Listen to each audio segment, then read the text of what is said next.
Close SportsPulse USA Today Sports NFL insider Jarrett Bell explains why the New Orleans Saints have impressed him the most of any 72 team. USA Today Sports: The 40 Things We Learned from Week 10 of the NFL Season 1. On Sunday, the NFL deemed a report from ESPN nonsense amid claims that Commissioner Roger Goodell is seeking $49.5 million annually, lifetime use of a private jet and lifetime health insurance for his family as part of his next contract. Got to start negotiations somewhere, right? Surely Goodell would reasonably settle for $40 million per year and permanent first-class gratis airline fares. Point 2. And now you have some idea why it takes so long for the league and players' union to agree on anything, especially when it comes time to hammer out a labor deal, a headache Goodell is scheduled to face in 2021 and the primary reason his compensation is off the charts. Point 3. Welcome back, Teddy Bridgewater. The Vikings quarterback was in tears just before kickoff Sunday in Washington, the first time he had been active for a non-preseason game since the 2015 playoffs. A horrific non-contact knee injury in practice just prior to the 2016 season jeopardized Bridgewater's career while sidelining him from meaningful football for 442 days. Point 4. However, the Vikings don't seem like they'll need Teddy B's services anytime soon. Case Keenum went off for a career-best 4 TD passes against the Redskins, keeping Minnesota 72 in control of the NFC North. Point 5. The Vikings continue the mastery of two-count celebrations. This week, Adam Thielen's second-quarter score set off a game of leapfrog. Point 6. Thielen, remarkably consistent with at least 5 catches in every game of 2017, finished with 8 grabs for 166 yards. It was his second game this season with more than 150 yards, joining Pittsburgh's Antonio Brown and Indianapolis' T.Y. Hilton as the only players to do that multiple times in 2017. Point 7. Prayers and warm thoughts for New Orleans RB Daniel Lasco, who was taken off the field in Buffalo in an ambulance after suffering a scary back injury during a kickoff. Lasco waved his hand on his way off the field, and the Saints later said he had feeling in his extremities. Point 8. Lasco's injury was the only concern on a day when the Saints otherwise maintained first place in the NFC South after steamrolling the Bills 4,710.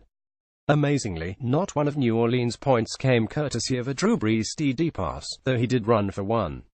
Since Brees arrived in New Orleans in 2006, the team had been 411 when he didn't toss a TD and had never scored more than 27 points. Point 9.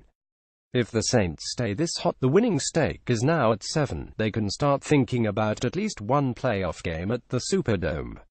But they should feel good about their chances of winning in January, even in, say, a Philadelphia snowstorm, given how well they're running the ball and playing defense. Point 10. Kelvin Benjamin caught 3 passes for 42 yards in his Bills debut. He did not snare the game's only TD pass, which naturally came off the right arm of Buffalo rookie QB Nate Peterman. More Dallas Cowboys look absent, too, in first game without Ezekiel Elliott. More concussion expert calls NFL protocol fraud after Colts QB Jacoby Brissett returns 11. Time to stick a fork into the notion that the Bills might be ready for the first playoff appearance since 1999 after defending the dirt so well. They lost the first home game under rookie coach Sean McDermott in dramatic style, surrendering 482 yards, 298 on the ground. In addition to those 47 points, Buffalo did nothing on offense and was penalized 8 times. Not a good omen for a team that still has to face the Patriots twice. Point 12. Sunday was the type of performance the Packers have been waiting for from QB Brett Hundley, who channeled his inner Aaron Rodgers with his game-winning, 19-yard fourth-quarter two-count pass to Davante Adams against the Bears. Hundley rolled to his right out of the pocket, planted his feet and threw perfect back-shoulder pass to the end zone. 13. Expect discussions next off-season regarding the rule that turns a fumble at the pylon into a touchback after it cost another team a score Sunday. This time it was the Bears, when officials determined RB Benny Cunningham lost control of the ball as he dove for the pylon after a 23-yard catch. Instead of a 2-count, or even a ruling that Cunningham was out of bounds at the 1-yard line, it was called a touchback, and possession reverted to Green Bay. Bears coach John Fox, however, deserves plenty of blame after challenging the initial call out of bounds shy of the end zone, and the result of the challenge, after officials had time to review replays, was the touchback. 14. Much of the focus on Cleveland's ineptitude has shifted to the front office recently after the Browns' botched attempt to acquire Bengals QB A.J. McCarron. But after the team's executioners QB Deshaun Kaiser attempted a 2-yard sneak for a TD at the end of the first half with time winding down and no timeouts, Kaiser was stuffed by Detroit as the final 15 seconds ticked off, and Browns RB Duke Johnson was penalized for unsportsmanlike conduct. Hugh Jackson must shoulder plenty of the blame for this team's lack of preparedness. That's exactly what Jackson did after the game, though many Browns players said Kaiser audible to the sneak. 15. The Browns are now 124 during the Jackson regime. The franchise's last road win came on October 11, 2015. 16. And with the 49ers breaking through for Kyle Shanahan's first win Sunday, Cleveland is now in the driver's seat for the number 1 overall draft pick. Again. 17. The Niners handled the Giants, who also have just one win this season, Sunday. Since December 6, 2015, San Francisco hadn't beaten any team except the Rams. Have fun with that, Ben McAdoo. 18. Steelers WR Juju Smith-Schuster, 20, is the NFL's youngest player. He scored 6.7-yard TD catch in Sunday's win over the Colts. 19. Colts K. Adam Vinatieri, 44, is the NFL's oldest player. His field goal and 2 extra points Sunday weren't enough against Smith-Schuster's Steelers. 20. Don't sleep on the Jags when they punt. Corey Grant stung the Chargers by dashing and darting 56 yards for a TD after taking the snap as the up back on a fake, the exact surprise that Jacksonville hit the Ravens with for a 58-yard gain in London during Week 3. 21. Grant's big play made him Jacksonville's leading rusher Sunday. Playing for the first time since October 15, Leonard Fournette had just 33 yards on 17 carries after beginning the day leading the NFL in rushing yards per game, 99.3.22.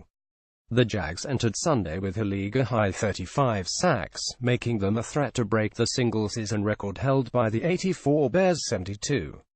However, Jacksonville didn't take down statuesque Chargers QB Phillip Rivers 1.23 in a day of dumb penalties. See Perfect. Vontae's Jaguars WR Marquise Lee might have had the dumbest when he was flagged for taunting after he thought he'd drawn an unnecessary roughness penalty he hadn't in the end zone late in the fourth quarter. Blake Bortles was intercepted on the subsequent 3rd and 25 play. 24.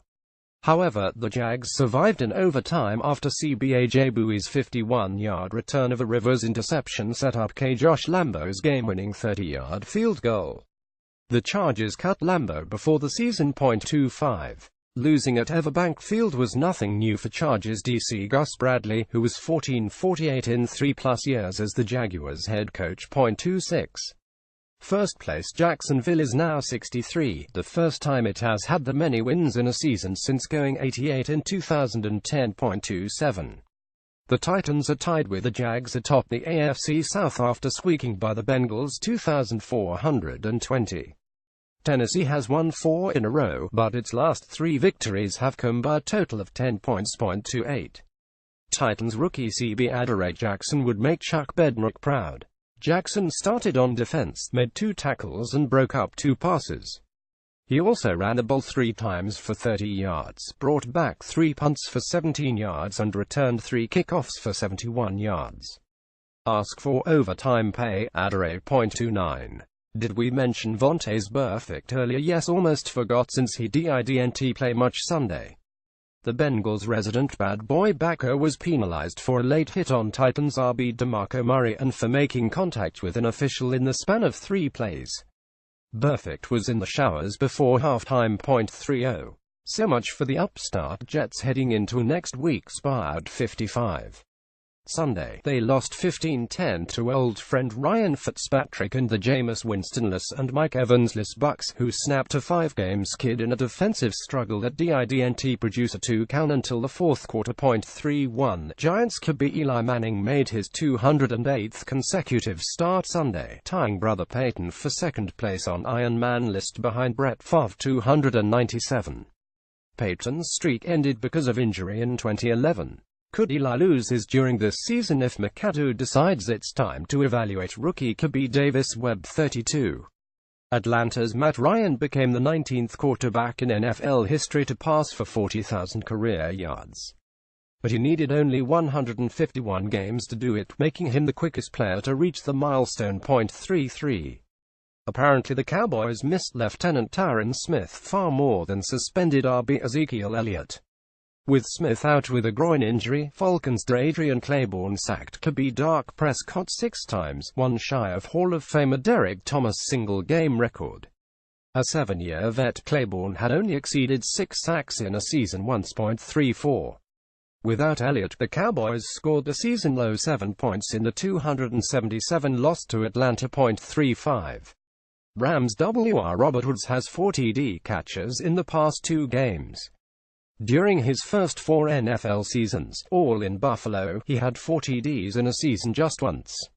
Woods scored twice and had a career-best 171 yards in Sunday's win over Houston. 36. But even though the Rams have become the NFL's darlings courtesy of their top-scoring offense, they trounced the Texans 337. They've allowed just 57 points over the past 5 games. 37. Let's hope Larry Fitzgerald has at least one more season in him despite the disappointment of the current campaign. The Arizona receiver went over the 15,000-yard mark Thursday night and now needs 869 more to jump from 6th place on the all-time list, 15,066 to second, where Terrell Owens 15,934 currently resides. WAAAY behind Jerry Rice. 38. A real shame that a ruptured Achilles tendon will force perennial Seahawks Pro Bowler Richard Sherman into missing the first games of his career after he had played 105 consecutive since being drafted in 2011. You and Joe Thomas should have a beer together, Sherm, and celebrate your interrupted longevity. 39. The Broncos insisted there was no reason to panic after last week's rout by the Eagles, but we wonder if the folks in Denver can maintain that claim after 4,116 drumming at the hand of the Patriots. The first 5-game losing streak for the team since 2010 is hard to stomach, especially as the special teams mistakes pile up and the once-dominant defense now looks vulnerable. 40. Martellus Bennett had a relatively quiet debut in his first game back with New England with 3 catches for 38 yards, though he had plenty to say afterward. But we can't help but think about what havoc he could wreak with Rob Gronkowski in the Patriots' 2 tight end sets, especially in the playoffs. Contributing Jarrett Bell, Lindsey H. Jones. Follow Nate Davis on Twitter at @BynatedivusPhotos. Best of NFL Week 10.